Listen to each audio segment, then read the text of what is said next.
আসসালামু আলাইকুম। আজকে আমরা নতুন একটি বিষয় নিয়ে জানবো, সেটি হলো ডেমোগ্রাফিক ডিভিডেন্ড। ডেমোগ্রাফিক ডিভিডেন্ড কি? ডেমোগ্রাফিক ডিভিডেন্ড একটি দেশে থাকলে সে কি কি বিষয়ে লাভবান হতে পারে।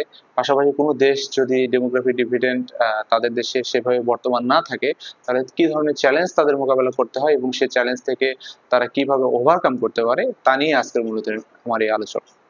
তো প্রথমে আসি, ডেমোগ্রাফিক ডিভিডেন্ড অর্থ কি? ডেমোগ্রাফিক ডিভিডেন্ড অর্থ হলো জনভিত্তিক লভ্যাংশ।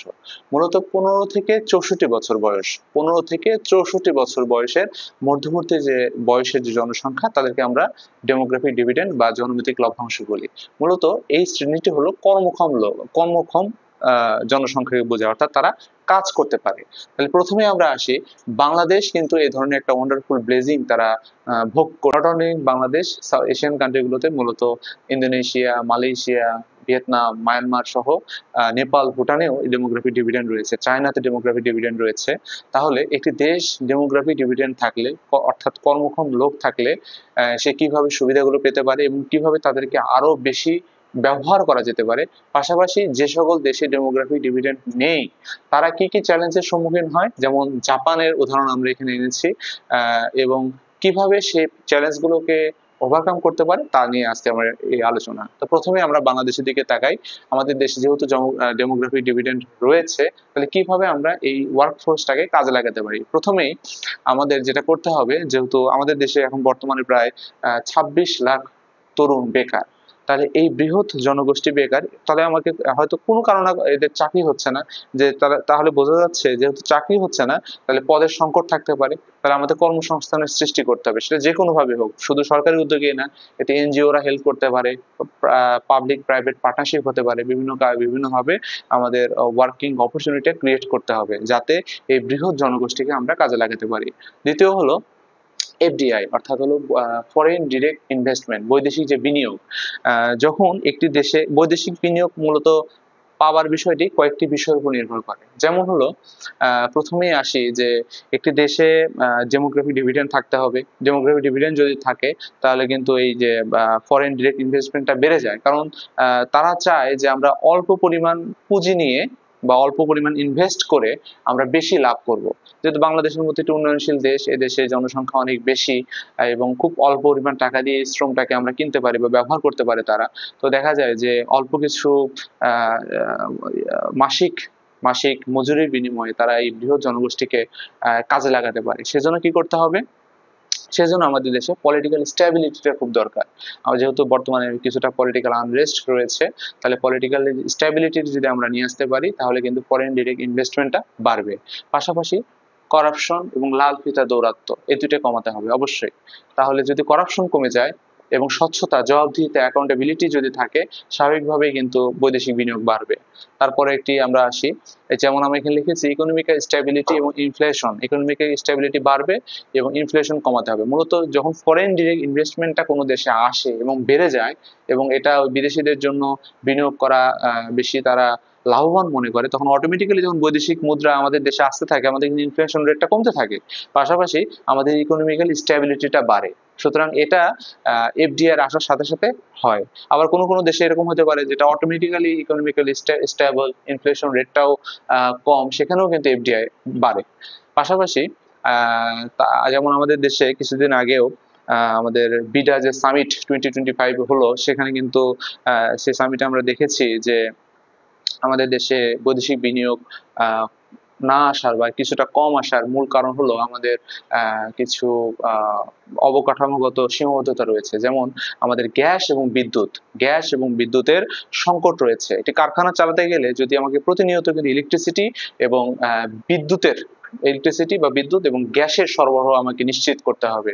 সুতরাং এই দুটো জিনিস যদি আমার ভালোভাবে থাকে, মজুদ থাকে, এফডিআই কিন্তু বাড়বে। পাশাপাশি আমরা যেটা করতে পারি, এই বৃহৎ জনগোষ্ঠীকে স্কিলড ম্যানফোর্স বা হিউম্যান রিসোর্সে পরিণত করতে পারে। কিভাবে? হিউম্যান রিসোর্স পরিণত করার প্রথম একটি উপকরণ হতে পারে ল্যাঙ্গুয়েজ। কারণ আমি যদি অন্য দেশে গিয়ে কথাই না বলতে পারি, আমার যদি ল্যাঙ্গুয়েজটা ব্যারিয়ার হয়ে যায়, তাহলে তো আমি কমিউনিকেট করতে পারবো না, সেখানকার লোকাল ফিল্ড এবং লোকাল লেভেলে আমি মিশতে পারবো না, কাজ করতে পারবো না। আর English is not actually used in all in the local field of every country. So that's why আমাদের সেই দেশের যে কালচার এবং সেই দেশের যে ফরেন ল্যাঙ্গুয়েজ, সেটা শেখাও কিন্তু অনেকটাই এখানে সামঞ্জস্যপূর্ণ। সুতরাং ল্যাঙ্গুয়েজ শেখানো যেতে পারে, যেমন বিদেশের ক্ষেত্রে বর্তমানে চায়না, আহ, আহ, মালয়েশিয়া, ইন্দোনেশিয়া এবং জাপান, সাউথ কোরিয়া, এসব ইউরোপিয়ান কান্ট্রিগুলো বিশেষ করে তারা কিন্তু ব্যাপক পরিমাণে ম্যান ফোর্স নিচ্ছে, লোকবল নিচ্ছে। সুতরাং ল্যাঙ্গুয়েজ জানা থাকলে এটা আলাদা একটা এক্সট্রা বেনিফিট দেয়। সুতরাং সরকারের উদ্যোগে এবং তাদেরকে ল্যাঙ্গুয়েজ শেখানো যেতে পারে, বিভিন্ন ধরনের ট্রেনিং এর ব্যবস্থা করা যেতে পারে। সর্বোপরি শুধু পুঁথিগত বিদ্যা না, তাদের ভোকেশনাল এডুকেশন বা কারিগরি শিক্ষার সম্প্রসারণ ঘটাতে হবে, যাতে তারা এই বিদ্যা বাইরের দেশে ব্যবহার করে আমাদের দেশটাকে রেমিটেন্সের মাধ্যমে আরো সমৃদ্ধ করতে পারে। আচ্ছা, পাশাপাশি আমরা যদি স্কিলড ম্যান পাওয়ার বানাতে পারি, এটা আমরা লেবার এক্সপোর্ট বা শ্রমশক্তি আমরা বাইরের দেশে রপ্তানি করতে পারবো। যেমন উন্নত দেশের ক্ষেত্রে উদাহরণ হিসেবে জাপানকে ব্যবহার করা যেতে পারে। সেক্ষেত্রে কিন্তু আমাদের দেশ এই জনভিত্তিক লভ্যাংশকে ব্যবহার করে সে আরো উত্তরোত্তর আরো সমৃদ্ধ হবে। আচ্ছা, এখন আসি জাপানে। জাপানে কি হলো? জাপানে কিন্তু ডেমোগ্রাফিক ডিভিডেন্ড কমে গেছে, অর্থাৎ হলো তাদের কর্মক্ষম লোকের সংখ্যা কম। তাহলে কি, কর্মক্ষম লোকের সংখ্যা কম কিন্তু তাদের বৃদ্ধের সংখ্যা বেড়ে গেছে। এই বৃদ্ধ লোকের সংখ্যা বেড়ে যাওয়ার কারণে যেটা হচ্ছে, তাদের যে প্রধানমন্ত্রী শিগেরু ইশিবা, তিনি বলেছেন এটা একটা সাইলেন্ট এমার্জেন্সি, অর্থাৎ নীরব আমাদের জরুরি অবস্থা বা নীরব সংকট। কেন নীরব সংকট, সে বিষয়টি আলোচনা করি।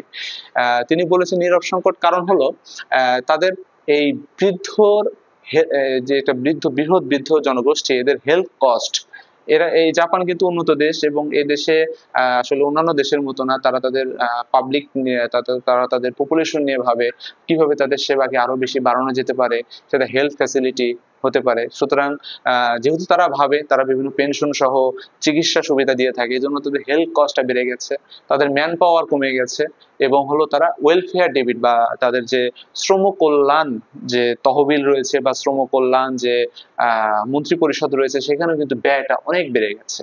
তাহলে এই এমার্জেন্সি সিচুয়েশন কাটাতে গেলে হোয়াট দে শুড ডু, তাদের কি করা উচিত, এই পন্থাগুলো বা কিভাবে চ্যালেঞ্জটাকে তারা মোকাবেলা করতে পারে সেটা নিয়ে আলোচনা করব। প্রথমে আসি, যেহেতু তাদের একটা কর্মক্ষম জনসংখ্যা কমে গেছে, সুতরাং কর্মক্ষম জনসংখ্যা বাড়াতে গেলে সহজভাবে একটি কথা হলো তাদের শিশু জন্ম হার বা চাইল্ড বার্থ রেট বাড়াতে হবে, অর্থাৎ হলো নবীনদের আগমন বেশি ঘটাতে হবে। সুতরাং চাইল্ড বার্থ রেট যদি আমি বাড়াতে চাই, সেখানে কিছু কিছু জিনিস ফ্যাক্টর রয়েছে যেগুলো প্রতিটা দেশে, উন্নত দেশগুলো ভাবে। যেমন হলো তারা ম্যাটারনিটি লিভ, প্যাটার্নিটি লিভ, অর্থাৎ মাতৃত্বকালীন ছুটি এবং পিতৃত্বকালীন ছুটি, এই দুটি বাড়াতে পারে, যাতে মানুষ উৎসাহ হয় সন্তান জন্মদানে। পাশাপাশি টেলিওয়ার্ক, অর্থাৎ দূর থেকে যাতে তারা ইন্টারনেট ব্যবহার করে, সোশ্যাল মিডিয়া ব্যবহার করে তারা কাজ করতে পারে, এই সুযোগ সুবিধা তাদের দিতে হবে। পাশাপাশি লিভিং কস্ট, দেখা গেল জাপান যেমন বিশ্বের কয়েকটি expensive city like Hong Kong, Singapore, Shanghai, Beijing, জাপানের টোকিও, সো এই সকল শহর, এছাড়াও আরো অনেক অসংখ্য শহর রয়েছে, সেখানে লিভিং কস্ট অনেক বেশি। সেখানে একজন মানুষেরই প্রতিদিনের জীবনের আহার্য জোগাতে হিমশিম খেতে হয়। সেখানে তাদের নতুন অনাগত সন্তান যদি আসে, তার চিন্তা যদি তাদের অনেক বেশি পরিমাণে করতে হয়, সুতরাং তারা কিন্তু বিয়ে, ম্যারেজ বা সন্তান জন্মদানে উৎসাহিত হবে না। সুতরাং জাপানের এখন তারা চেষ্টা করবে তাদের লিভিং কস্টটা কমানো এমত অবস্থায়। পাশাপাশি Japan is it's a tech-rich country. That's why they are fantastic in using artificial intelligence and robotics. তারা এআই এবং রোবোটিক্স ব্যবহার করে কিন্তু নার্স হিসেবে ব্যবহার করতে পারে। যেমন অনেক দেশে অলরেডি ব্যবহার শুরু হয়ে গেছে, যেহেতু তাদের ম্যান পাওয়ার কম, তারা এআই বা আর্টিফিশিয়াল ইন্টেলিজেন্স বা রোবোটিক্স ব্যবহার করে এই সকল বৃদ্ধের হেলথ ফ্যাসিলিটি এবং হসপিটালগুলোতে চিকিৎসা সেবা আরো বেশি বাড়াতে পারে, ম্যান পাওয়ারটা কিছুটা কমে যাবে। পাশাপাশি যেহেতু ডেমোগ্রাফিক ডিভিডেন্ড একটি নির্দিষ্ট সময় পর পর আসে, যেমন আমাদের দেশে বাংলাদেশ 2012 থেকে এই ডেমোগ্রাফিক ডিভিডেন্ড সুবিধা লাভ করা শুরু করেছে, প্রায় 2040 সাল পর্যন্ত এটি বর্তমান থাকবে। ঠিক একই রকম জাপান যেহেতু এই মুহূর্তে পাচ্ছে না, হয়তো আগামী 20 বছর পরে পাবে ডেমোগ্রাফিক ডিভিডেন্ডের সুবিধাটা। কিন্তু এমত অবস্থা তার কি করা উচিত? এমত অবস্থায় তাদের উচিত হবে তারা লেবার এক্সপোর্ট করে ইম্পোর্ট করবে, অর্থাৎ শ্রম শক্তি আমদানি করবে। যেমন কিছুদিন আগে আমাদের মাননীয় প্রধান উপদেষ্টা ডক্টর মোহাম্মদ ইউনূস স্যার, তিনি জাপানে গিয়েছিলেন, এবং সেখানে কিন্তু আমাদের একটি এমওইউ, মেমোরেন্ডাম অফ আন্ডারস্ট্যান্ডিং স্বাক্ষরিত হয়েছে যে জাপান সরকার আমাদের দেশ থেকে প্রায় লক্ষাধিক স্কিলড ম্যান পাওয়ার তারা নিবে, বিশেষ করে জাপানি ভাষা শিখিয়ে তাদের দেশে নিয়ে গিয়ে তারা তাদের কর্মসংস্থানের ব্যবস্থা করবে। এতে কিন্তু জাপানে ম্যান পাওয়ারের সংকটটা অনেকাংশেই কমে যাবে। সুতরাং এই পদ্ধতিগুলো অবলম্বন করলে একটি দেশ তাদের ডেমোগ্রাফিক ডিভিডেন্ড না থাকার যে প্রবলেমগুলো ক্রিয়েট হয় সেগুলো ওভারকাম করতে পারে। পাশাপাশি আমার দেশে যেহেতু ডেমোগ্রাফিক ডিভিডেন্ড আছে, উপরোক্ত পদ্ধতিগুলো অবলম্বন করলে আশা করা যায় আমার দেশও এই বৃহৎ জনগোষ্ঠীর, ট্যালেন্টেড জনগোষ্ঠীর থেকে তারা এই মেরিট গুলোকে কাজে লাগিয়ে দেশ আরো বেশি সমৃদ্ধ হবে। তো আজকে আমার আলোচনাটা এই বিষয় নিয়ে ছিল, জনমিতিক লভ্যাংশকে কিভাবে কাজে লাগানো যায় এবং কোনো দেশে যদি না থাকে তাহলে কি করণীয়। যদি ভালো লেগে থাকে তাহলে আমার সাথে থাকতে পারেন, ভবিষ্যতে অন্য কোনো বিষয় নিয়ে আবার হয়তো দেখা হবে। ততক্ষণ অবশ্যই ভালো থাকবেন।